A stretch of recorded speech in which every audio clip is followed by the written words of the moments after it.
Hi guys, welcome back to the channel. My name is Pauline, and in today's video I want to talk to you about detention and TONU.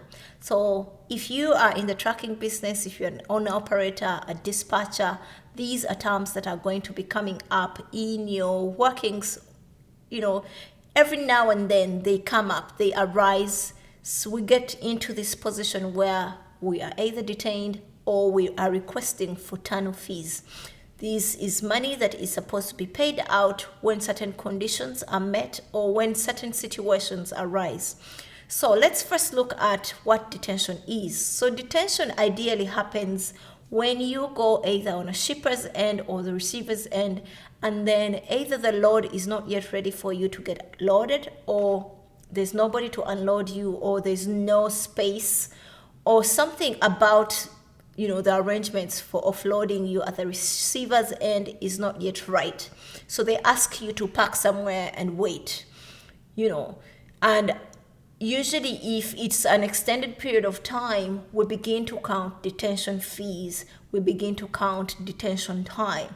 So when it comes to the side of the shipper, we see sometimes you get there and they haven't yet packed the goods, or they have not even put them on pallets yet, or they haven't even signed off on which freight is going where, and they haven't maybe put it in sections of which one is going on which trucks. Something usually happens. Or you probably go to the dock and they asked you like, oh, can you sit by and wait for like 6 hours?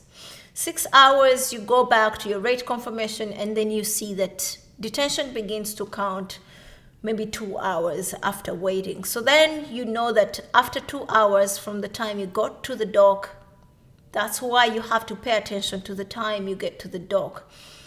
You get there and you tell your dispatcher that I'm at the dock. Then they can be able to record this and see that after 2 hours, we begin to count detention. So if you are at the dock waiting, most of the brokers have either a flat fee for detention. It could be $100, $150, $200. They don't usually give that much, which is absurd because we've put in the hustle, we've put in the time, and that is company time. If I'm seated on your load, or presumably the idea of getting loaded by your shipper, and then something doesn't pan out, or I don't get a load and the day closes, then I don't have a chance to book another load. So $100 seems like very little, but absurd. Some people do pay it. Then others will be like, we begin to pay detention after a certain amount of hours of waiting, maybe 2 hours, 3 hours, 4 hours.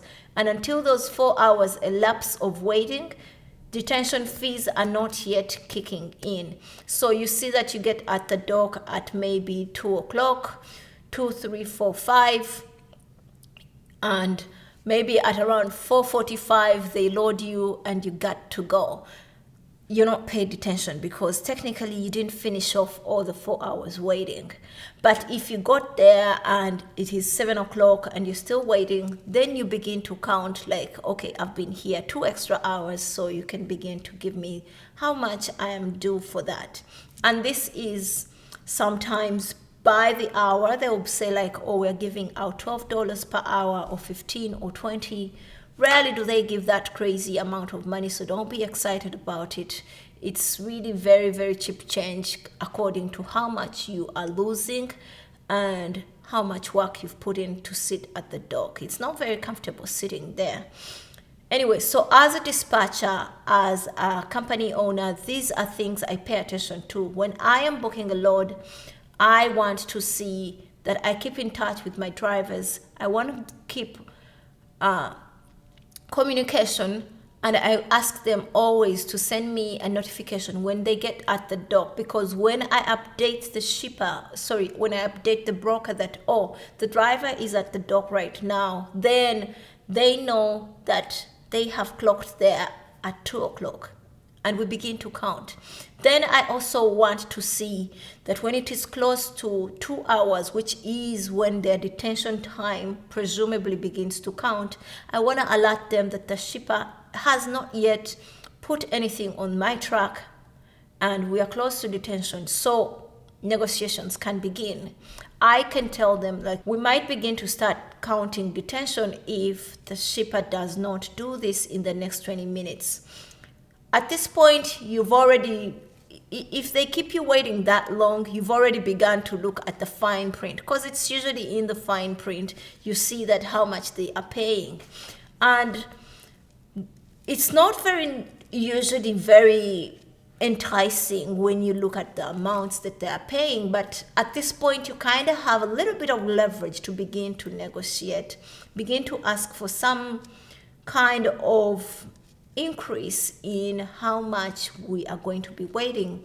So most of the time they'll come out and tell you, they do come and give you a communication on how long this is going to be, how long it will be to get you loaded or not. And it's up to you to say yes or no. If the load is good, if you're out of time for the next load or the next booking, you might as well just wait it out.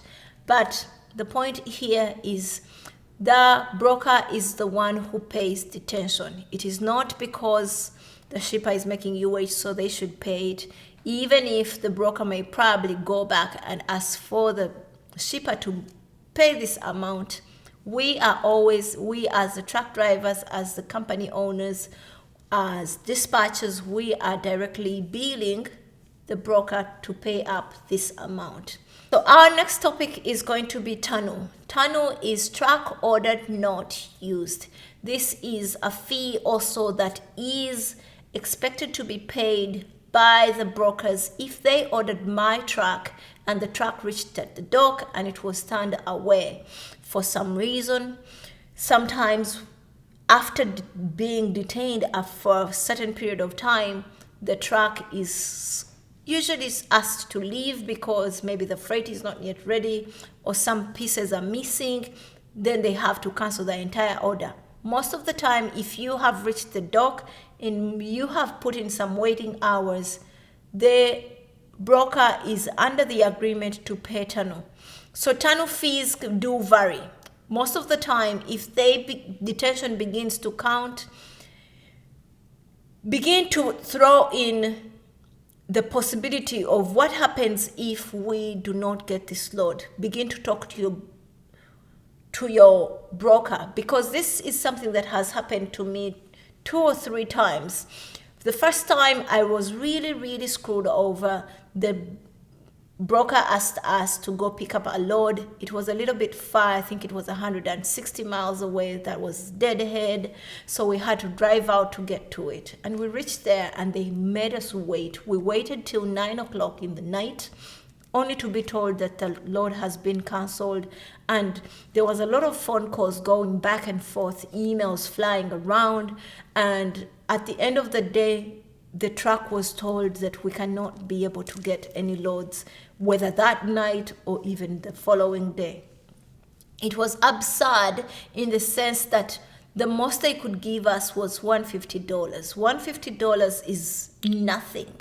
That's an entire day dedicated to you as a broker, and you end up just saying like, oh, we can only pay you $150 because that's what you agreed upon.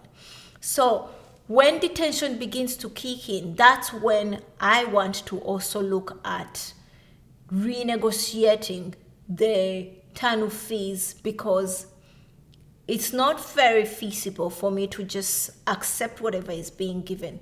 I will begin to negotiate. It is there, but we can negotiate on it.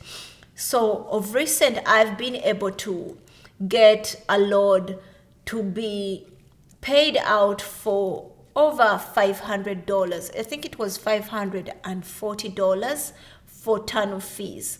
How this scenario happened is the broker we were booking the load with said, oh, this load will be loading at 5 o'clock. And this was about 12 o'clock when I got the load. And 5 o'clock when it reached, the driver got to the dock and was told to wait a little bit because some of the freight was not yet ready. And a few minutes later, like 15 minutes later, he's told, oh, we cannot load you because a particular piece of the freight that is supposed to go is missing. So we were turned away after waiting from 12 o'clock 5 o'clock we're told like this is not going to be there. But during the time when he was telling me that the load is going to be picking up at rather 5, not 12 o'clock, I told him, are you sure? We are not going to get, I wouldn't want to be turned away if this load is not yet ready. Kindly make sure that shipper has it. Oh yes, I'm sure they have it. We always take this every week. It's going to be ready. I'm like, okay. I've had instances when, things are turned away, and I really cautioned him, and we talked over this, we laughed about it, only to get there in the evening and the thing actually turns out to be what we talked about. I don't know if I put it out in the air, but it kind of just did happen. He was feeling really bad, but this doesn't mean that everybody's going to feel bad for you. But the fact that I brought it up a little bit earlier in the discussion when he was adjusting the pickup times, it was kind of on his conscience that we had to renegotiate the amount of TONU fees. So we ended up getting $540 out of that. Some of it partly pity, some of it partly negotiation, some of it because we kind of put it in them that we are not going to just accept $150 just because you have just turned it away, and we dedicated an entire day to you waiting for this load. Well, thank you so much guys for watching this video. That is mostly what I have for you today. If you want to catch more videos about tracking, I will be putting links up here in the description below. Check out my free broker list that is going to be helping you if you are a new carrier. Those brokers will be able to give you loads without asking for 6 months. Thank you. Remember to catch me on Instagram and also follow Pathfinder Dispatch. Goodbye.